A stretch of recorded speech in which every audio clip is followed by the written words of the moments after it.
আউযু বিল্লাহি মিনাশ শাইতানির রাজিম বিসমিল্লাহির রহমানির রহিম রাব্বি জিদনি ইলমা রাব্বি জিদনি ইলমা রাব্বি জিদনি ইলমা হাসবুনাল্লাহু ওয়া নি'মাল ওয়াকিল। আল্লাহ তাআলা আমাদের সকলের মনের নেক আশাগুলো কবুল করুন, আমিন। আপনাদের প্রশ্নের উপরে সুন্দর একটা লাইন আছে, এই লাইনটা দেখছেন কেউ? এখনো মনে হয় দেখার সুযোগ পান নাই। আচ্ছা, এটা দেখে নিয়েন। একটা গুরুত্বপূর্ণ কথা, সেটা হলো এখন যারা অবহেলা করবেন তারা পরে টের পাবেন। যখন হঠাৎ করে পরীক্ষার রুটিন হবে, তখন যদি শুধু কান্দাকাটি করেন, তখন আপনাদের দেখবেন আমি কি বলি। আজকে ক্লাসে যদি মনোযোগ দেন, আমরা বাল্যবিবাহ নিরোধন শেষ করে উঠবো। কয়টা ধারা আছে? 22টা ধারা আছে। 22টা ধারা পড়তে হবে না। কয়টা ধারা পড়বো আমরা? 19 ধারা পর্যন্ত পড়বো। বিশেষ বিধান 19 ধারা আমরা দুই অংশে পড়বো। কয় ভাগে? দুই ভাগে পড়বো। তার মধ্যে 10 ধারা পর্যন্ত একবার আমরা ভালো করে পড়বো। এরপরে দ্বিতীয় অংশে আমরা 11 থেকে 19 পর্যন্ত পড়ে ফেলবো। এইভাবে মনোযোগ দিয়ে বসেন যে আজকে আমি বাল্যবিবাহ নিরোধনের 19টা ধারা মুখস্থ করে উঠবো ইনশাআল্লাহ। শক্তপোক্ত হয়ে বসেন। আসেন আমরা দেখি বাল্যবিবাহ নিরোধ আইন কত সালের আইন? 2017 সালের আইন। কত নম্বর আইন? লাগে না, 6 নম্বর আইন। একটাবার একটু রিডিং পড়ে নিলাম। তাহলে বাল্য বিবাহ নিরোধ বা প্রতিরোধ বলতে পারি। বাল্য বিবাহ হলো একটা অপরাধ। এই অপরাধটা প্রতিরোধ কল্পে, নিরোধ কল্পে আটকানোর উদ্দেশ্যে এই আইন প্রণীত হয়েছে। কত সালের আইন? 2017 সালের আইন। তাহলে বাল্য বিবাহ নিরোধ আইন 2017। এক ধারায় শিরোনাম আমরা পড়েই ফেললাম, দুই ধারায় চলে যাব সংজ্ঞা। মাইনর একটা সংজ্ঞাগুলো কত ধারায়? বেশিরভাগ দুই ধারায়। সংজ্ঞা রয়েছে 4টা। কয়টা সংজ্ঞা? 4টা সংজ্ঞা। সংজ্ঞাগুলো এভাবে পড়বো। একটু ব্যতিক্রমী আইনটা। অন্যান্য মাইনর অ্যাক্টস এর সংজ্ঞাগুলো আমরা দেখি ক খ গ ঘ দিয়ে, এটাতে সংজ্ঞাগুলো 1 2 3 4 দিয়ে। অস্ত্র আইনের সংজ্ঞাগুলো এভাবে পাবেন। অস্ত্র আইনের সংজ্ঞা আছে 4 ধারায় সরাসরি। আর এটাতে আবার 2 এর ক খ গ না, 2 এর 1 2 3 4। এটা একটু খেয়াল করবেন, ব্যতিক্রম না। ধরেন আমরা নারী শিশু নির্যাতন দমন আইন পড়লাম, ক খ গ ঘ ছিল। যৌতুক নিরোধ আইন পড়লাম, পক্ষ আর কি পড়লাম? যৌতুক কাকে বলে, পক্ষ কাকে বলে, এখানেও ক খ ছিল। কিন্তু বাল্য বিবাহ একটু ব্যতিক্রম, 2 এর আবার 1 2 3 4। তাহলে 4টা সংজ্ঞা একসাথে পড়ে ফেলবো। অপ্রাপ্ত বয়স্ক অভিভাবক প্রাপ্তবয়স্ক বাল্য বিবাহ, এক লাইনে। অপ্রাপ্ত বয়স্ক অভিভাবক প্রাপ্তবয়স্ক বাল্য বিবাহ, আমার সাথে সাথে বলেন। তাহলে অপ্রাপ্ত বয়স্ক অভিভাবক প্রাপ্তবয়স্ক বাল্য বিবাহ 1 2 3 4, এই হলো 4টা সংজ্ঞা। এবার আসেন অপ্রাপ্ত বয়স্ক কাকে বলে। এটা আমরা বিয়ের বয়স, যেহেতু বিয়ে তাই না, বিবাহ সংক্রান্ত আইন। এখানে কিন্তু শিশুর বয়স বা ওইভাবে বয়স নির্ধারিত হয়নি, এটা হলো বিবাহের বয়স। এখানে অপ্রাপ্ত বয়স্ক বলতে যে ছেলের এখনো 21 বছর বয়স পূর্ণ হয়নি, বা যে নারীর এখনো 18 বছর বয়স পূর্ণ হয়নি, তারা বিয়ে করলে বাল্য বিবাহ বলে গণ্য হবে। তাহলে 21 বছর পূর্ণ হয়নি এমন পুরুষ বিবাহের ক্ষেত্রে, 21 বছর পূর্ণ করেনি এমন পুরুষ মানুষ বা ছেলে মানুষ, আর বিবাহের ক্ষেত্রে 18 বছর পূর্ণ হয়নি এরকম নারীদেরকে কি বলা হয়? অপ্রাপ্ত বয়স্ক। আচ্ছা, না আপু, অস্ত্র আইন হয়নি, হবে ইনশাল্লাহ খুব শীঘ্রই। অস্ত্র আইন পড়বো আমরা, গুরুত্বপূর্ণ আইন। তাহলে বুঝতে পারলাম, বিয়ের ক্ষেত্রে 21 বছর পূর্ণ হয়নি এমন ছেলে বা পুরুষ আর 18 বছর পূর্ণ হয়নি এমন নারীকে বলা হয় অপ্রাপ্ত বয়স্ক। বুঝে গেলাম। তাহলে এটা বিয়ের ক্ষেত্রে বয়স। আর অভিভাবক বলতে যে ব্যক্তি এই নারী বা পুরুষের পিতামাতা হতে পারে, আইনানুগ অন্য কোনো অভিভাবক হতে পারে, বা যিনি ভরণ পোষণ দেন, এমন ব্যক্তিও অভিভাবক হিসেবে গণ্য হবেন। বুঝতে পারলাম অভিভাবক কাকে বলে। এবার আসেন প্রাপ্তবয়স্ক। ওই একের যে কথাগুলো, এগুলো একটু ঘুরিয়ে দিলেই প্রাপ্তবয়স্ক হয়ে যাবে। কিরকম?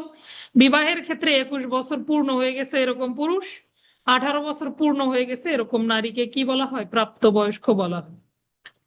আর বাল্য বিবাহের মধ্যে বলেছে যে বিয়েটার দুইটা পক্ষই, বিয়ে কার মধ্যে হয়? নারী পুরুষে বিয়ে হয়।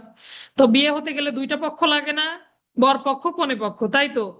যে বিয়ের দুই পক্ষের মধ্যে যে কোনো এক পক্ষ বাল্য, মানে যে কোনো এক পক্ষ অপ্রাপ্ত বয়স্ক, সেই বিয়েটাই হলো বাল্য বিয়ে বা বাল্য বিবাহ। বুঝতে পারলাম ঘটনাটা? দুইটা পক্ষের বিয়ে হলো, পুরুষ ছোট, ছোট বলতে 21-এর নিচে, মেয়ের বয়স 19, তারপরেও বাল্যবিবাহ। মেয়ের বয়স বিলো 18, পুরুষের বয়স 21-এর উপরে, তারপরেও বাল্যবিবাহ। দুইটাই অপ্রাপ্ত বয়স্ক, 16 আর 18, তাও বাল্যবিবাহ। বুঝতে পারলাম? অর্থাৎ যে বিবাহের যে কোনো এক পক্ষ অপ্রাপ্ত বয়স্ক বলে গণ্য হয় সেই বিয়েকেই বাল্য বিয়ে বলে বা বাল্য বিবাহ বলে। 5-এর যে আছে সংজ্ঞা, এটা দরকার নেই। তাহলে কি কি শিখলাম আমরা? অপ্রাপ্তবয়স্ক অভিভাবক, প্রাপ্তবয়স্ক বাল্য বিবাহ, 4টা সংজ্ঞা শিখলাম। অপ্রাপ্তবয়স্ক হলো বিয়ের ক্ষেত্রে 21 বছর পূর্ণ হয়নি এমন পুরুষ, 18 বছর পূর্ণ হয়নি এমন নারী, পূর্ণ হয়ে গেলে হয়ে যায় প্রাপ্তবয়স্ক। অভিভাবক বলতে তাদের যে বৈধ অভিভাবক অথবা ভরণ পোষণ প্রদানকারী ব্যক্তি। আরো আছে দ্য গার্ডিয়ান অ্যাক্ট অনুযায়ী যারা অভিভাবক তারাও অভিভাবক বলে গণ্য হবেন। আর বাল্য বিবাহ বলতে বুঝলাম এমন বিয়ে যেটার যে কোনো এক পক্ষ কি বা উভয় পক্ষই অপ্রাপ্তবয়স্ক, সেটাকেই বাল্য বিবাহ বলে। আচ্ছা, এই ছিল সংজ্ঞাগুলো 1, 2, 3, 4। তিন তিন ধারাটা দেখবো। 3 ধারা 4 ধারা অপেক্ষাকৃত কম গুরুত্বপূর্ণ। তাহলে 3-এ বলেছে বাল্য বিবাহ প্রতিরোধ কমিটি বা নিরোধ কমিটি গঠন। একটা বাল্য বিবাহ প্রতিরোধ কমিটি থাকবে। এই কমিটিতে কারা কারা থাকবে? অনেক লোক থাকবে। দেখেন, সরকার বিধি দ্বারা নির্ধারিত পদ্ধতিতে এই প্রতিরোধ কমিটিটা গঠন করতে পারবে। এখানে জেলা উপজেলা জাতীয় পর্যায়ে বিভিন্ন যে গণ্যমান্য ব্যক্তিগণ, সরকারি কর্মকর্তা কর্মচারী হতে পারেন, স্থানীয় জনপ্রতিনিধি হতে পারেন, তাদের সমন্বয়ে একটা কমিটি গঠন হবে। তো এটা গুরুত্বপূর্ণ নয়। তারপর আর কি আমরা জানি 3-এ কমিটি গঠন, শুধু সূচিটা জানলেই হবে। কমিটির ভেতরে মানে স্পেসিফিক কে কে থাকবে এটা 4-এ গিয়ে বলা আছে। দেখেন, 4-এ বলা আছে বাল্য বিবাহ বন্ধে কতিপয় সরকারি কর্মকর্তা এবং স্থানীয় সরকারের প্রতিনিধিদের ক্ষমতা। কমিটি গঠন কত? 3 ধারা। 3 ধারাতে একটা কমিটি দিয়ে দিল। কমিটিতে জাতীয়, জেলা, স্থানীয় পর্যায়ের বিভিন্ন সরকারি কর্মকর্তা এবং জনপ্রতিনিধি তারা থাকলো। অনেক সময় এনজিও কর্মকর্তারাও এর সঙ্গে জড়িত থাকে।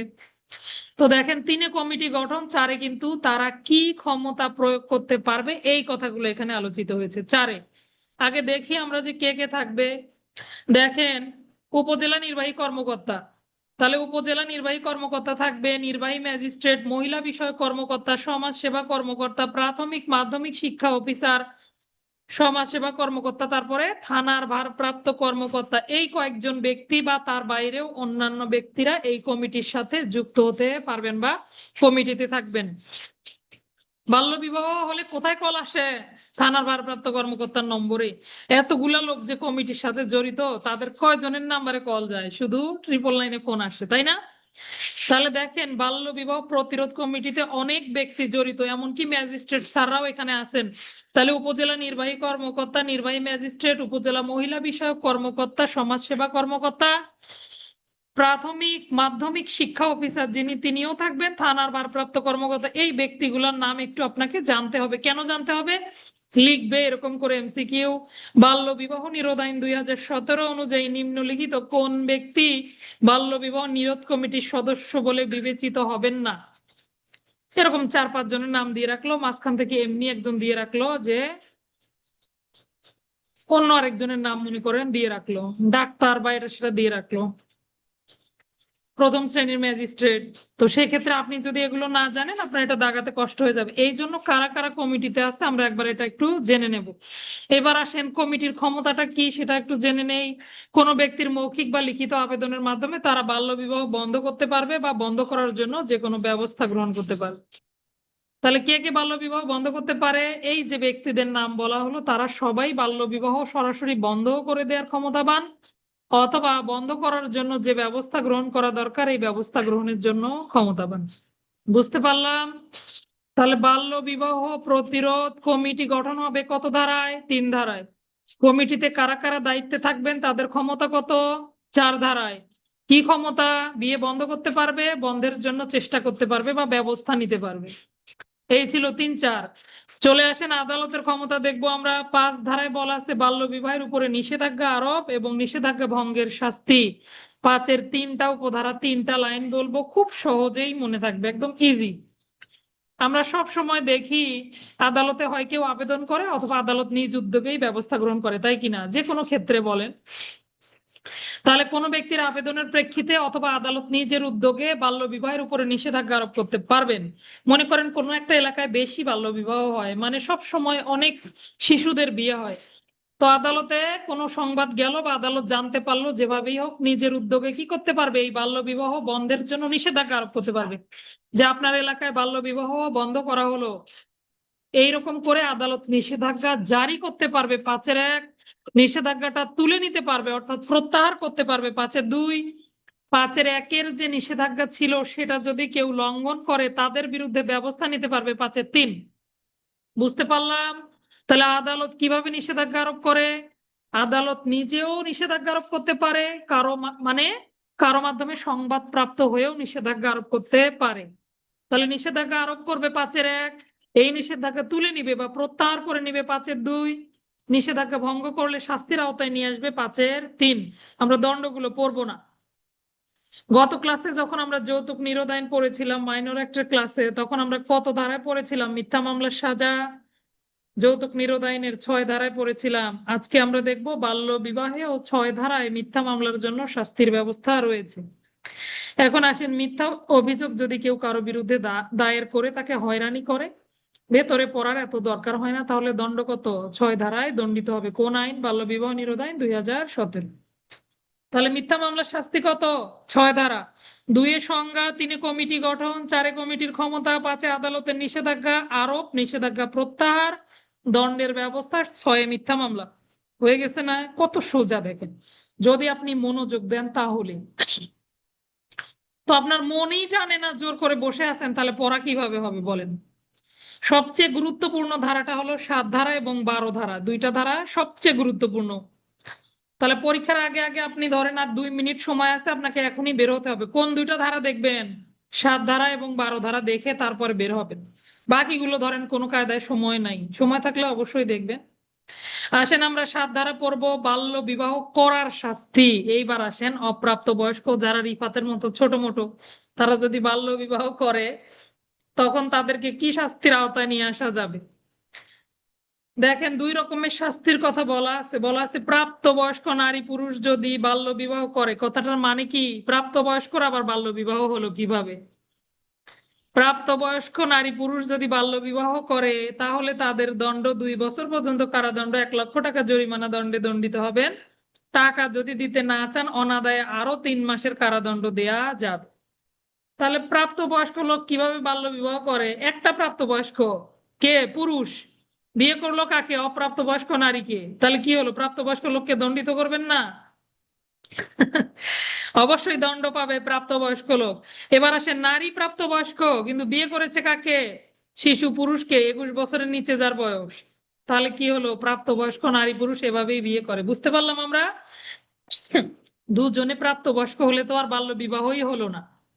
অর্থাৎ এখানে বুঝিয়েছে প্রাপ্তবয়স্ক নারী যদি অপ্রাপ্তবয়স্ক পুরুষকে, আর প্রাপ্তবয়স্ক পুরুষ যদি অপ্রাপ্তবয়স্ক নারীকে বাল্য বিবাহ করে, তাদের দণ্ড হবে 7-1। বুঝতে পারলাম? তাহলে প্রাপ্তবয়স্ক নারী পুরুষ বাল্য বিবাহ করলে তাদের দণ্ড কত? 7-1। যদি পারেন দণ্ডটা পড়বেন, না পড়লেও সমস্যা নেই।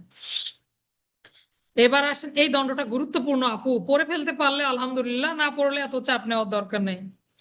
আসেন 7-2, বলেছে অপ্রাপ্ত বয়স্ক নারী পুরুষ বাল্য বিবাহ করলো। আচ্ছা, একটা প্রাপ্ত ছিল, আরেকটা তো অপ্রাপ্ত বয়স্ক ছিল না? এখন তাকে কি দণ্ডের আওতায় নিয়ে আসবেন সেটা বলেছে। দেখেন, অপ্রাপ্ত বয়স্ক নারী পুরুষ যদি বাল্য বিবাহ করে 1 মাসের আটকাদেশ, অনধিক 50,000 টাকা পর্যন্ত জরিমানা। এই দণ্ডটা বেশি গুরুত্বপূর্ণ, এটার উপরে এমসিকিউ দেয় যে অপ্রাপ্ত বয়স্ক লোক যদি বাল্য বিবাহ করে তাকে কি দণ্ডের আওতায় নিয়ে আসা হয়? 1 মাসের আটকাদেশ। তাদেরকে তো আর আপনি ওইভাবে জেল জরিমানা দিতে পারবেন না, আটকাদেশ বন্ধ করে রাখবে আর 50,000 টাকা জরিমানা বা উভয় দণ্ডে দণ্ডিত হবে। এই দণ্ডটা একটু মার্ক করে রাখেন। আচ্ছা, এখানে একটা শর্ত আছে, আমরা শর্তটাতে পরে যাব। 8-3 দেখবো, এই যে অপ্রাপ্ত বয়স্ক তাদের মধ্যে যদি আবার কেউ শিশু হয়, ছেলে তো আর 21 বছরের নিচে গেলে শিশু না, যদি 18 বছরের নিচে যায় বা শিশু হয় তাহলে শিশু আইনের বিধানাবলী প্রযোজ্য হবে। তখন আবার আপনি তাকে কি করতে পারবেন না, এই দণ্ড প্রদানের আগে আপনাকে শিশু আইন জেনে শুনে তারপরে তাকে দণ্ডিত করতে হবে। এই ছিল 7 ধারা। তাহলে খেয়াল করি, 7-1 প্রাপ্ত বয়স্ক নারী পুরুষ বিয়ে বাল্য বিবাহ করলে তাদের দণ্ড। 7-2 অপ্রাপ্তবয়স্ক নারী পুরুষ বিবাহ করলে তাদের দণ্ড 1 মাসের আটকাদেশ অনধিক 50,000 টাকা জরিমানা বা উভয় দণ্ড। 7-1 প্রাপ্তবয়স্ক নারী পুরুষ বিয়ে করলে তাদের দণ্ড। 7-2 অপ্রাপ্তবয়স্ক নারী পুরুষ বিবাহ করলে বাল্য বিবাহ করলে তাদের দণ্ড। 7-3 শিশু আইনের বিধান প্রযোজ্য হবে। এইবার আসেন 8, ছোট ছোট বাচ্চা কাচ্চা বিয়ে দিলেন, বাবা মায়ের কি হবে? পিতামাতা সহ অন্যান্য ব্যক্তির শাস্তির ব্যবস্থা রয়েছে 8 বাল্য বিবাহ নিরোধ আইনের 8 ধারায়। তাহলে বাবা মার শাস্তি কত? 8-এ দেখেন, পিতা মাতা বা অভিভাবক অথবা অন্য কোনো ব্যক্তি যিনি অপ্রাপ্ত বয়স্ক ব্যক্তির উপরে কর্তৃত্ব সম্পন্ন, তিনি যদি জেনে শুনে বাল্য বিবাহ করান অথবা অনুমতি দেন, তাহলে কি করেছে? অনুমতি দিয়েছে, নির্দেশ দিয়েছে, অথবা তিনি অবহেলা করে বসে আছে, কি করে করুক গা, বিয়ে হইলে হোক, আমার কি, এরকম। তাহলে তিনি যদি অবহেলা করে বসে থাকেন, তারপরেও তারা অপরাধ করেছেন বলে গণ্য হবেন, এই জন্য 8-এ দণ্ডিত হবেন। তাহলে বাল্য বিবাহ নিরোধ আইনের 8 ধারায় কাদের শাস্তি বর্ণিত হয়েছে? পিতা, মাতা, বৈধ অভিভাবক, যে ব্যক্তি বিবাহে অভিভাবক হয়ে বিবাহে হুকুম দিলেন, নির্দেশ দিলেন, অথবা অবহেলার দরুন বিয়ে বন্ধ হলো না, সকল ব্যক্তি 8-এ দণ্ডিত হবেন। এইবার আমরা 7-এর শর্তটা পড়বো, খেয়াল করেন। 7-এর শর্তের ভিতরে বলেছে 8 ধারার অধীনে যদি পিতামাতা দণ্ডিত হয়, তাহলে আর অপ্রাপ্ত বয়স্ককে দণ্ড দেওয়ার দরকার নাই। বুঝছি? অপ্রাপ্ত বয়স্ক শিশুর কি হয়েছে? বাল্য বিবাহ হয়েছে। পরে দেখা গেল কি পিতামাতা জড়িত ছিল, পিতামাতাকে দণ্ডের আওতায় নিয়ে আসলেন। তো যেহেতু পিতামাতাকে আপনি দণ্ডদান করলেন বা আদালত দণ্ডদান করলো, তাহলে আর শিশুকে দণ্ডিত করার দরকার নাই। এটাই বলেছে 8-এর অধীনে যদি কোনো ব্যক্তির বিরুদ্ধে মামলা দেয়া হয় অথবা দণ্ডদান করা হয়, তাহলে আর অপ্রাপ্ত বয়স্ক ব্যক্তিকে দণ্ডিত করার প্রয়োজন নাই। সে তো শিশু, তার বিয়ে দিছে কে? তার পিতামাতা। তাহলে তার পিতামাতা যদি বিয়ে দিয়ে থাকে, দোষ কার? পিতামাতার। তাহলে আর আপনি অপ্রাপ্ত বয়স্ককে দণ্ডদানের প্রয়োজন নেই। বুঝতে পেরেছি শর্ত? এবার আসবো আমরা 9 ধারায়, বাল্য বিবাহ সম্পাদনা পরিচালনা। তাহলে বাল্য বিবাহ সম্পাদনা পরিচালনা, সম্পাদক আবার কে? বাবা মা, অভিভাবক। এছাড়াও কিছু দেওয়ানি দরবারি লোক থাকে, গ্রামে থাকে না? বলে যে কোনো সমস্যা নাই, বিয়ে দেন, আমি আছি। ধরেন এলাকার চেয়ারম্যান হতে পারে, অন্য কোনো ব্যক্তি হতে পারেন, যিনি কি করলেন? এই বাল্য বিবাহ সম্পাদনা বা পরিচালনা করলেন। অথবা ধরেন প্রেম ঘটিত কোনো বিয়ে, বললো মেয়ে ছেলে দুটাকে তুলে নিয়ে আয়, আমি দেখতেছি। এই যে সম্পাদনাকারী বা পরিচালনাকারী ব্যক্তির দণ্ড হবে 9 ধারায়। 10 ধারায় দেখবো আমরা বাল্য বিবাহে যার বিরুদ্ধে অভিযোগ উত্থাপন করা হলো, বাল্য বিবাহ করিয়েছেন, সেই ব্যক্তি যদি স্ব উদ্যোগে বাল্য বিবাহ বন্ধের জন্য মুচলেখাবদ্ধ বা অঙ্গীকারবদ্ধ হন, তাহলে তাকে অব্যাহতি প্রদান করা যাবে। এই ছিল 10 ধারা। তাহলে আসেন দেখি, বাল্য বিবাহ অভিযোগ থেকে অব্যাহতি। তাহলে অভিযোগ থেকে কাকে অব্যাহতি দেয়া হয়? যার বিরুদ্ধে অভিযোগ ছিল। মনে করেন লিয়াকত ভাইয়ার বিরুদ্ধে অভিযোগ ছিল, তিনি বাল্য বিবাহের সাথে জড়িত। তখন কি করলো? তার বিরুদ্ধে ব্যবস্থা নিতে উদ্যত হলো আদালত বা যে কোনো নির্বাহী ম্যাজিস্ট্রেট, যাই হোক না কেন। তখন উনি বলল যে মহামান্য আদালত, আমাকে আপনি শাস্তির আওতায় নিয়ে আসবেন না, দণ্ড দেন না, আমি এরপর আর এই ধরনের কাজের সাথে জড়িত হব না, আমি মুচলেখা দিচ্ছি, আমি কেন, আমার এলাকায় কোনো বাল্য বিবাহ আমি হতে দেব না। এরকম করে যদি উনি অঙ্গীকারবদ্ধ হন, তাহলে আদালত দয়া মায়া করে কি করতে পারে? তাকে এই অপরাধের দায় থেকে অব্যাহতি দিতে পারে বা এই অভিযোগ থেকে অব্যাহতি প্রদান করতে পারে আদালতের উপযুক্ততা বিবেচনায়। তাহলে বুঝতে পারছি, কোনো ব্যক্তি যদি বাল্য বিবাহ এই অপরাধগুলোর সাথে জড়িত থাকে এবং আদালতের বিবেচনায় যদি পরবর্তীতে সে আদালতে মুচলেকা দেয় যে এইরকম কাজ আর করবে না, এবং অন্য কোনো জায়গায় বাল্য বিবাহ মানে তার এলাকায় তার জ্ঞাতে কোনো বাল্য বিবাহ হতে দিবে না, নিজেই বন্ধ করবে, স্বউদ্যোগে এটা বন্ধ করার চেষ্টা করবে, এই মর্মে মুচলেকা দিলে কোনো ব্যক্তিকে বাল্য বিবাহের অভিযোগ থেকে আদালত অব্যাহতি দিতে পারবে বা দিয়ে থাকে। একটু পরই দেখেন, খেয়াল করেন, এই আইনের জাত বিধানে যাই থাকুক না কেন, আদালতের নিকট যদি উপযুক্ত বিবেচিত হয় বাল্য বিবাহের উদ্যোগের সাথে, ওই বিয়েটা কিন্তু হওয়া যাবে না। মনে করেন এখনো হয়নি, এই মুহূর্তে ধরে ফেলছে, তো এই বাল্য বিবাহের উদ্যোগের সাথে জড়িত ব্যক্তি, বিবাহ সম্পন্ন হয় নাই এইরূপ অভিযুক্ত ব্যক্তি, তিনি যদি বিধি দ্বারা নির্ধারিত ফরমে মুচলেখা দেন যে ভবিষ্যতে তিনি আর বাল্য বিবাহের সাথে সম্পৃক্ত হবেন না এবং নিকটবর্তী এলাকায় বাল্য বিবাহ হলে সেটাও বন্ধকের উদ্যোগ নিবেন, তাহলে মুচলেখা বা বন্ডের শর্ত অনুযায়ী তার বিরুদ্ধে আনীত যে অভিযোগ, সেটা থেকে তাকে অব্যাহতি দেয়া যাবে। কথাগুলো একটু পেঁচানো হলেও জিনিসটা অনেক সুন্দর। দেখেন, একটা লোককে শুধু শুধু দণ্ডের আওতায় নিয়ে না এসে বিকল্প পন্থা নেয়া, আদালত তাকেই দায়িত্ব দিল যে ব্যক্তি একসময় বাল্যবিবাহের সাথে নিজেই জড়িত ছিল। তো এগুলা বিকল্প নিয়ম বলে, এগুলোকে বিকল্প পন্থা। আচ্ছা, তাহলে এই পর্যন্ত আমরা আগে পড়বো 10টা ধারা। কি কি পড়লাম খেয়াল করেন। তাহলে 2-এ পড়লাম সংজ্ঞা, অপ্রাপ্তবয়স্ক অভিভাবক, প্রাপ্তবয়স্ক বাল্য বিবাহ 1, 2, 3, 4। 3-এ পড়লাম বাল্য বিবাহ প্রতিরোধ কমিটি গঠন।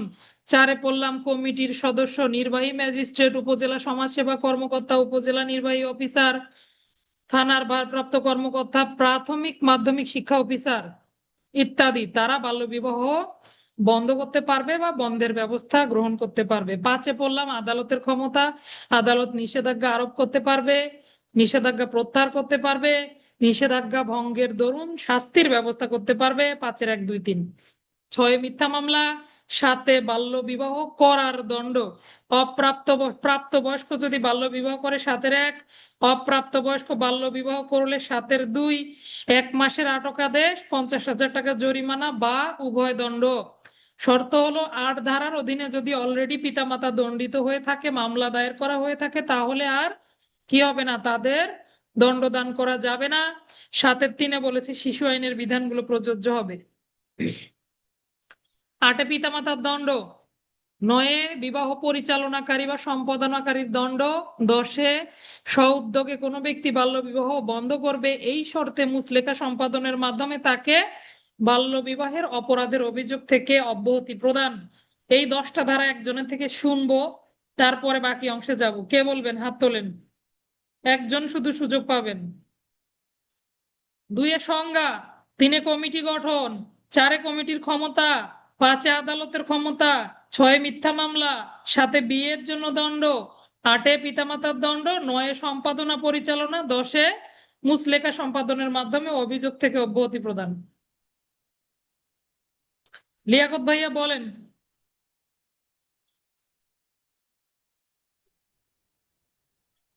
সালাম আলাইকুম। ওয়ালাইকুম আসসালাম।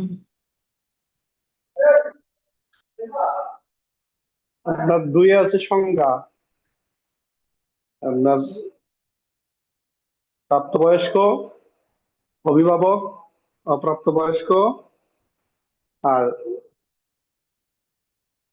প্রাপ্তবয়স্ক অভিভাবক, অপ্রাপ্তবয়স্ক ভাইয়া আগে অপ্রাপ্তবয়স্ক।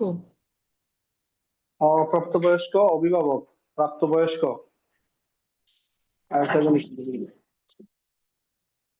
3-এ 3-এ হলো আপনার কমিটি গঠন। কমিটি। হুম। কমিটি গঠন। আহ 4-এ হইলো আপনার আদালতের কমিটির 2টাই কমিটি নিয়ে, কমিটির কমিটির যে সদস্য তাদের ক্ষমতা। কমিটিতে সদস্য কে কে থাকবে, আপনার আহ, জেলা নির্বাহী কর্মকর্তা, অফিসার ইনচার্জ, প্রাথমিক মাধ্যমিক শিক্ষা অফিসার, হুম। উপজেলা সমাজসেবা কর্মকর্তা, তারা এই কমিটিতে তারা বাল্য বিবাহ বন্ধ করতে পারবেন, ক্ষমতা থাকবে। আর 5-এ 5-এ হইলো আদালতের ক্ষমতা। আদালতের ক্ষমতা, আদালতে নিষেধাজ্ঞা দিবেন, আবার আদালতের নিষেধাজ্ঞা প্রত্যাহার করবেন 5-এর 2-এ। যদি নিষেধাজ্ঞা কেউ অমান্য করে তাহলে 5-এর 3-এ আবার শাস্তি দিবেন। 6 হইলো মিথ্যা মামলা, যদি মিথ্যা মামলা করে কেউ। 7 হইলো আপনার যারা অপ্রাপ্ত বয়স্ক, প্রাপ্তবয়স্ক যারা বাল্য বিবাহ করে 1, 7-এর 1, অপ্রাপ্ত বয়স্ক যারা বাল্য বিবাহ করে 7-এর 2, 1 মাস আটকাদেশ এবং 50,000 টাকা জরিমানা। তবে শর্ত থাকে যে যদি 8-এ তাদের গার্ডিয়ান, মাতা পিতা বা কিংবা অভিভাবকের কোনো শাস্তি হয়, তাহলে অপ্রাপ্ত বয়স্কের ক্ষেত্রে তারা এটা আওতায় পড়বে না। 8-এ তো মা বাবা গার্ডিয়ানের শাস্তি, তারা যদি জেনে শুনে বাল্য বিবাহে সম্মতি প্রদান করে। 9 হইলো যারা এইটা সম্পাদনা দায়িত্ব থাকে পরিচালনা করে। আর 10 হইলো যে উপস্থিত মুহূর্তে বিবাহ সম্পন্ন হওয়ার পূর্বেই যারা এটা এইটাতে পরিচালনা ছিল, সে যদি আদালতের দ্বারস্থ হয় বা আদালত যদি তাকে ধরতে পারে, সে যদি মুচলেখা দেয় ভবিষ্যতে এই ধরনের বাল্যবিবাহের সাথে জড়িত হবে না। এমনকি আশপাশে যদি এই ধরনের বাল্যবিবাহ অনুষ্ঠিত হয়, সে অবশ্যই সংশ্লিষ্ট কর্তৃপক্ষকে অবহিত করবে এবং সে এটা আহ, বিরোধ করবে। এই হ্যাঁ, এই শর্তে বন্ধের সে ব্যবস্থা মুক্ত নিবে। কাজে ব্যবস্থা নেবে। এই হলো কত 10 সুন্দর আর কি। দেখেন, কোনো ব্যাপার যদি একটু মন দেয়া যায় তাহলেই সম্ভব। আর ক্লাসে যখন একটা পড়া আপনার মুখস্থ হবে, আপনি আর একটু মনোযোগ দিয়ে বই নিয়ে বসলে আপনার এটা ঠোঁটস্থ হবে। এরপর যদি আপনি একটু লিখে ফেলেন, এটা আপনার কণ্ঠস্থ হবে। আর তারপরে আরেকবার পড়লে আপনি আমার মতো পড়াতে পারবেন। তো তাহলে বলেন, পড়ালেখার বিকল্প আছে? কয়বার করে পড়তে বললাম? 4 বার। তাহলে একটা পড়া 4 বার পড়ার পর হয় নাই বা পারেন নাই, এরকম রেকর্ড নাই, পৃথিবীর ইতিহাসে বিরল। আপনারা খোলেনই না, বই খোলেন না, তাহলে পড়া পারবেন কি করে বলেন? 11 11 দেখবো আমরা, 10 পর্যন্ত পড়ে ফেললাম, আর আস্তে অল্প কয়েকটা ধারা, কয়টা, 8টা ধারা, 8টা না 9টা? তাহলে আসেন দেখি, বাল্য বিবাহে বন্ধের জন্য বাল্য বিবাহ নিবন্ধকের শাস্তি। 11তে কার শাস্তি? ম্যারেজ রেজিস্ট্রার যিনি, তার শাস্তি। বিবাহ নিবন্ধক তার মানে আমরা কাজী যাকে বলি, কাজীর শাস্তি। তাহলে কাজীকে কয় ধরনের শাস্তির আওতায় নিয়ে আসা যায় আমরা 11 ধারায় দেখবো। কাজী 2 রকমের শাস্তি দেওয়া যায়। একটা হলো, তাকে তো কারাদণ্ডে দণ্ডিত করা যাবেই, পাশাপাশি কি করা যাবে, তার লাইসেন্সও বাতিল করা যাবে বা নিয়োগ বাতিলেরও ব্যবস্থা রয়েছে। কাজী যদি জেনে শুনে কোনো বাল্য বিবাহ রেজিস্টার করে বা বিয়ে দিয়ে দেয়, তাহলে 11 ধারা মোতাবেক কি করা যাবে দেখেন, দণ্ড করার দরকার নাই, তাকে দণ্ডিত করা যাবে, পাশাপাশি তার নিয়োগ বাতিল করা যাবে বা লাইসেন্স বাতিল করা যাবে। কত ধারা? 11 ধারা। আর এখানে বিবাহ নিবন্ধক বলতে কাকে বোঝানো হয়েছে তার একটা ব্যাখ্যা দিছে দেখেন, হিন্দু বিবাহ নিবন্ধন আইন 2012 অধীনে নিয়োগপ্রাপ্ত কোনো ব্যক্তিও এর মধ্যে পড়বে। আবার মুসলিম ম্যারেজ অ্যাক্ট অনুযায়ী, বিবাহ বিচ্ছেদ আইন অনুযায়ী যে ব্যবস্থা, যে ব্যক্তির কথা বলা আছে তারাও। অর্থাৎ যে কোনো আইন অনুযায়ী লাইসেন্স প্রাপ্ত যে কোনো রেজিস্ট্রারের বিরুদ্ধে ব্যবস্থা নেওয়া যাবে। বুঝতে পারলাম? তাহলে ম্যারেজ রেজিস্ট্রারের বিরুদ্ধে ব্যবস্থা অথবা বিবাহ নিবন্ধকের বিরুদ্ধে ব্যবস্থা, 11 ধারা কি কি ব্যবস্থা? কারাদণ্ড, অর্থদণ্ডে দণ্ডিত করা যাবে, পাশাপাশি লাইসেন্স বাতিল করা যাবে বা নিয়োগ বাতিল করা যাবে। 12 ধারা দেখবো আমরা, বয়স প্রমাণের দলিল। এত বেশি ডিটেলস লাগবে না, যেহেতু এগুলো ছোট ছোট আইন। তাহলে 12তে দেখবো আমরা বয়স প্রমাণের দলিল। বলছিলাম না 2টা ধারা গুরুত্বপূর্ণ, 7 এবং 12। আসেন 12 ধারাটা দেখি, কোন কোন দলিলগুলো বয়স প্রমাণের দলিল বলে গণ্য হবে। বয়সটা অনেক বড় বিষয় না, বয়সের উপর নির্ভর করেই তো আসলে বাল্য বিবাহ কিনা এটা আমরা দেখবো। তবে বয়স প্রমাণের দলিলগুলা সহজে মুখস্থ করবো কিভাবে দেখেন। একটা শিশু জন্মগ্রহণ করে, তাহলে জন্ম নিবন্ধন সার্টিফিকেট। তারপরে আর একটু বড় হলো, বড় হয়ে সে কোথায় গেল? স্কুলে গেল। স্কুলে গেলে পিএসসি সার্টিফিকেট বা প্রাইমারি স্কুল সার্টিফিকেট বলতে পারি আমরা। এরপরে আসেন আরেকটা পরীক্ষা দিল, তারপরে কি? Junior school certificate. একটা গেল প্রাইমারি স্কুল সার্টিফিকেট, তারপরটা গেল জুনিয়র স্কুল সার্টিফিকেট, তারপরে সে এসএসসি পাস করলো, মাধ্যমিক স্কুল সার্টিফিকেট বা এসএসসি পাস করলো, সেকেন্ডারি স্কুল সার্টিফিকেট। এরপরে আসেন 18 বছর বয়স হলো, তার ভোটার আইডি কার্ড তৈরি হলো, ন্যাশনাল আইডি বা জাতীয় পরিচয় পত্র, আমরা যেটাকে ভোটার আইডি বলি, কিন্তু এটা কিন্তু ভোটার আইডি না, এটা হলো জাতীয় পরিচয় পত্র। সকল কাজেই লাগে, লাগে না বলেন? তাহলে জাতীয় পরিচয় পত্র বা এনআইডি আমরা বলতে পারি। এনআইডি। এরপরে আসেন বিদেশে চলে গেল, বড় হয়েছে না, সে আরো দেশে থাকে, তাহলে পাসপোর্ট। এটা দিয়েও কি করা যাবে? বয়স প্রমাণের দলিল, এটা দিয়েও বয়সটা প্রমাণ করা যাবে, তার বয়সটা কত। তাহলে কি কয়টা দলিল পেলাম আমরা? 6টা দলিল পেলাম। কিভাবে পড়বো? পি জে এস দেখেন, primary school certificate, junior school certificate, S তে সেকেন্ডারি, যদি পড়তে কষ্ট হয় মাধ্যমিক স্কুল সার্টিফিকেট, এভাবে পড়বো। এনআইডি, প্রথমে জন্ম নিবন্ধনটা ছিল ভুলে গেলাম, যাই হোক জন্ম নিবন্ধন। তারপরে পড়বো primary school certificate, junior school certificate, মাধ্যমিক স্কুল সার্টিফিকেট, এনআইডি, পাসপোর্ট, জন্ম জাতীয় পরিচয় পত্র, আর হলো পাসপোর্টের কপি। এই 6টা হলো বয়স প্রমাণের দলিল। তাহলে আপনি এভাবেও ধারাবাহিকভাবে মনে রাখতে পারেন। আরেকটা উপায় আছে মনে রাখার, সেটা হলো 3টা স্কুলের সার্টিফিকেট, একটা জন্ম নিবন্ধন, ভোটার আইডি, পাসপোর্ট। এই তিনটা আলাদা আলাদা করেও মনে রাখতে পারেন, যেটা আপনার সুবিধা লাগে। তাহলে 3টা স্কুল সার্টিফিকেট, একটা পাসপোর্ট, একটা জন্ম নিবন্ধন, একটা হলো ন্যাশনাল আইডি কার্ড। এই হলো তিনটা তিনটা ছয়টা। আচ্ছা, কত ধারা? 12 ধারা। 12 ধারায় কি তাহলে পড়লাম? বয়স প্রমাণের দলিলগুলো। অর্থাৎ আপনি কেউ যে বাল্য বিবাহ করেছে কিভাবে বুঝবেন? তার বয়সটা দেখতে হবে। বয়স দেখতে গেলে আপনি এই সার্টিফিকেট গুলো যাচাই করতে পারবেন। 13তে আসি ক্ষতিপূরণ প্রদান। আচ্ছা, ক্ষতিপূরণের আগে আপনাকে দেখতে হবে কার ক্ষতি হলো। একটা বিয়ে হতে গিয়ে ভেঙে গেল, তাহলে বিয়ে যেহেতু হতে গিয়ে ভেঙে গেল, তাহলে কে ক্ষতিগ্রস্ত হলো? যেটা অপ্রাপ্ত বয়স্ক পক্ষ ছিল আমরা ধরে নেই তারাই ক্ষতিগ্রস্ত হলো, বা আদালত এটাই ধরে নেয় যে ক্ষতিগ্রস্ত পক্ষ বলতে যে পক্ষটা অপ্রাপ্ত বয়স্ক ছিল তারাই হলো ক্ষতিগ্রস্ত পক্ষ। তাহলে আসেন, এই যে ক্ষতিগ্রস্ত পক্ষকে ক্ষতিপূরণ প্রদান, এই যে বিভিন্ন অর্থদণ্ডগুলো আরোপিত হবে, এই অর্থদণ্ড থেকে প্রাপ্ত টাকাটা ক্ষতিগ্রস্ত পক্ষকে আদালত চাইলে দিতে পারবে ক্ষতিপূরণ হিসেবে। তাহলে 13তে কি? ক্ষতিপূরণ। ক্ষতিপূরণ কাকে দেয়া হবে? তাহলে ক্ষতিগ্রস্ত পক্ষকে, অপ্রাপ্তবয়স্ক পক্ষ, ক্ষতিগ্রস্ত পক্ষকে ক্ষতিপূরণ দিবে কে? আদালত। কোথা থেকে দিবে? অর্থদণ্ড আরোপ করা হলে সেখান থেকে অর্থদণ্ড আদায় পূর্বক ক্ষতিগ্রস্ত পক্ষকে প্রদান করবে। আচ্ছা, এবার আসেন, দুইটা পক্ষ অপ্রাপ্তবয়স্ক, এবারে আপনি ক্ষতিপূরণের টাকা কি করবেন? সরকারি কোষাগারে জমা হবে। 1 2 পড়ার দরকার নাই, শুধু জানলেই হবে। কত ধারা? 13 ধারা। ক্ষতিপূরণ, এইবার আমরা তফসিল দেখবো। অপরাধের আমলযোগ্যতা, জামিনযোগ্যতা। গত ক্লাসে কি বলেছিলাম? যৌতুকে জামিন নাই, বাল্যবিবাহে আপোষ নাই। তাহলে যৌতুক জামিনের অযোগ্য ছিল, বাল্যবিবাহ কি হবে? আপোষের অযোগ্য।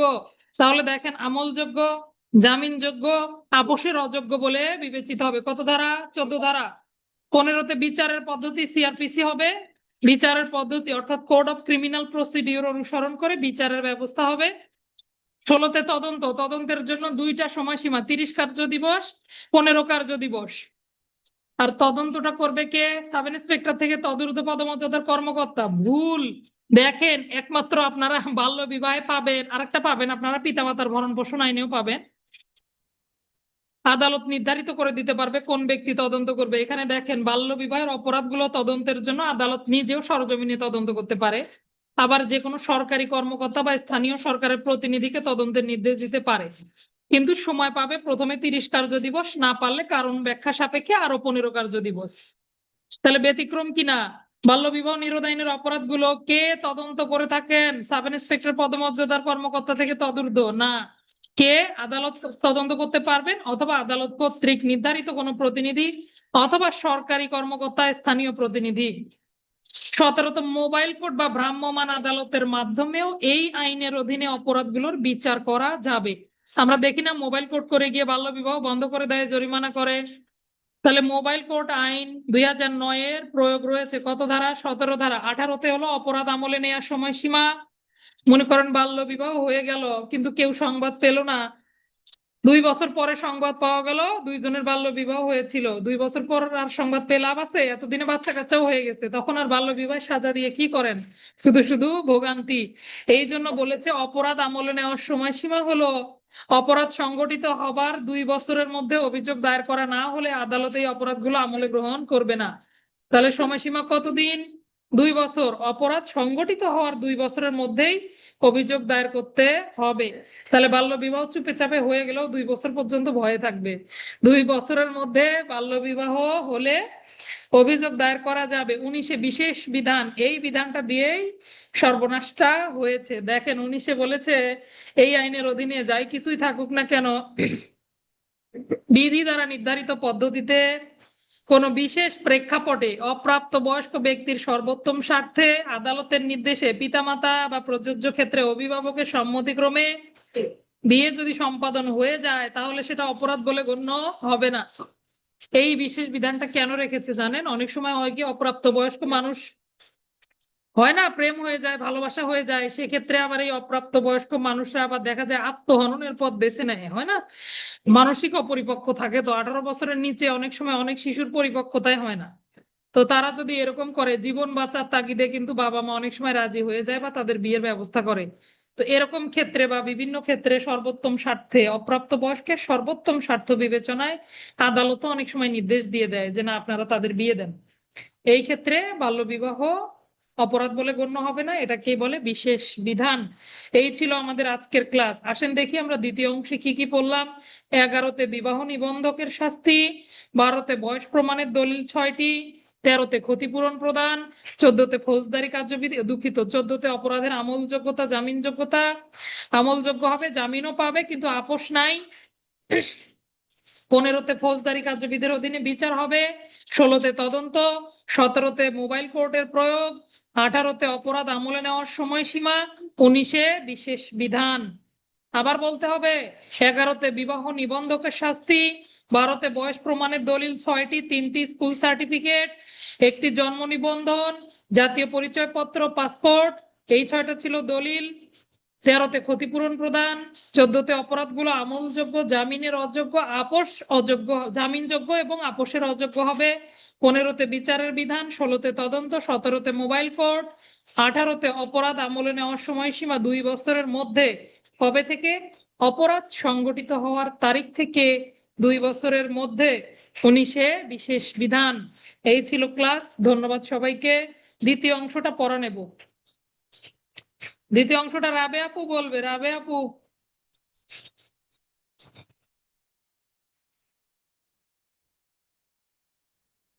রিফাত বলো। রিফাত,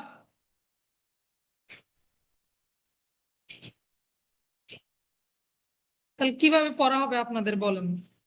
ক্লাসের সময় যদি মোবাইলটা রেখে এদিক সেদিক বেড়ান আপনারা, তাহলে আপনাদের পড়া কিভাবে হবে?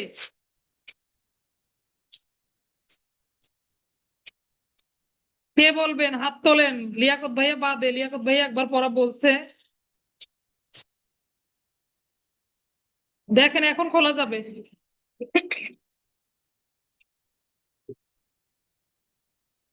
চাপাচাপি করেন না, আমি রিকোয়েস্ট দিলে সাথে সাথেই চাপ দিবেন, এর আগে না। হ্যাঁ, ট্রাই করেন।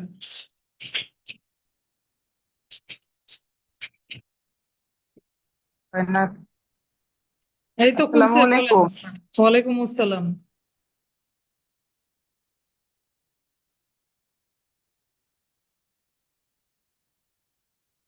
শোনা যাচ্ছে, বলেন। হায় হায়, দাঁড়ান, মিউট হয়ে গেছে। আচ্ছা, আবার খোলেন, মাইক্রোফোন খোলেন আবার।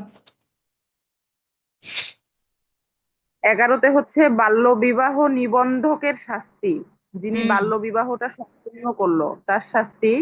13তে হচ্ছে ইয়া, 12 বলবে বয়স কে? প্রমাণ, বয়স প্রমাণের দলিল। বয়স প্রমাণের দলিল হচ্ছে 6টি। সেটা হচ্ছে প্রাথমিক, তারপরে হচ্ছে মাধ্যমিক, জন্ম সনদ, junior junior, school certificate. Junior, আগে জুনিয়র স্কুল সার্টিফিকেট, তারপরে হলো জুনিয়র প্রাইমারি স্কুল সার্টিফিকেট, তারপরে মাধ্যমিক, মাধ্যমিক স্কুল সার্টিফিকেট। হ্যাঁ। জন্ম সনদ, জন্ম সনদ তো বলছি, সরি, জাতীয় পরিচয়পত্র, আর একটা হচ্ছে পাসপোর্ট, পাসপোর্ট। আর হচ্ছে এটা গেল 12। 12। 13 হচ্ছে ক্ষতিপূরণ। যদি যে পক্ষ মানে ক্ষতিগ্রস্ত হবে তাকে ক্ষতিপূরণ দিতে হবে। যদি দুই পক্ষ হয়, দুই পক্ষেরই হচ্ছে ক্ষতিপূরণ দিবে, সরকারি কোষাগারে জমা হবে দুই পক্ষের ক্ষতিপূরণ। হলো না, নাকি? হলো না। অপ্রাপ্ত বয়স্ক তারা পাবে ক্ষতিপূরণ। ক্ষতিপূরণের টাকাটা অর্থদণ্ড থেকে আদায় হবে। আর কাকে দিবে? অপ্রাপ্ত বয়স্ককে দিবে। কে দিবে? আদালত।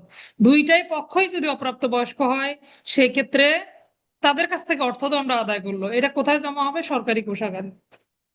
আচ্ছা। 14তে হচ্ছে অপরাধের ধরন, মানে অপরাধ কি ধরনের অপরাধ হবে। অপরাধটি হবে আমলযোগ্য, জামিনযোগ্য আর অআপসযোগ্য, মানে আপোষ হবে না। এটা গেল 14। 15 ধারায় হচ্ছে কিভাবে বিচার করবে। বিচার হচ্ছে ইয়া ফৌজদারি কার্যবিধি আইন মোতাবেক হচ্ছে বিচার হবে। আর তদন্ত, 16 হচ্ছে তদন্ত। তদন্ত করবে হচ্ছে আদালত। এই তদন্তটা করবে আদালত অথবা আদালত কর্তৃক কোনো সরকারি কর্মকর্তা বা অন্য সরকারের প্রতিনিধি। 15 ধারা, না 16, 16 গেল। 17 হচ্ছে ওই যে ভ্রাম্যমাণ আদালত করে মোবাইল কোর্টের মাধ্যমে যে হচ্ছে শাস্তিগুলো দেয়, এটা হচ্ছে 17। 18 হচ্ছে অপরাধ আমলে নেওয়ার সময়সীমা। ধরে যে বাল্যবিবাহ হয়েছে কিন্তু 2 বছরের মধ্যে কেউ কোনো অভিযোগ করেনি, সেটা পরবর্তীতে অভিযোগ করলে আর সেটা অপরাধ আমলে নিবে না। আর 19 হচ্ছে হচ্ছে বিশেষ বিধান যদি অপ্রাপ্ত বয়স্ক কোনো মানে বাল্য বিবাহ হয়, সেক্ষেত্রে হচ্ছে পিতামাতা অভিভাবকের সম্মতিক্রমে যদি হয়, এই ক্ষেত্রে বিশেষ বিধান। আমি ভালোভাবে বলতে পারলাম না। অপ্রাপ্তবয়স্ক সর্বোত্তম স্বার্থে আদালতের নির্দেশে পিতামাতা অভিভাবকের উপস্থিতিতে বাল্যবিবাহ সম্পাদিত হলে বাল্যবিবাহ অপরাধ বলে গণ্য হবে না, এটাকেই উনি বিশেষ বিধান বলা হয়েছে 19 ধারায়। ঠিক আছে, ধন্যবাদ। আসসালামু আলাইকুম। এখানেই ক্লাস রেকর্ডিং বন্ধ করলাম। সাইফুল স্যার একটু পড়াটা বলেন দেখি।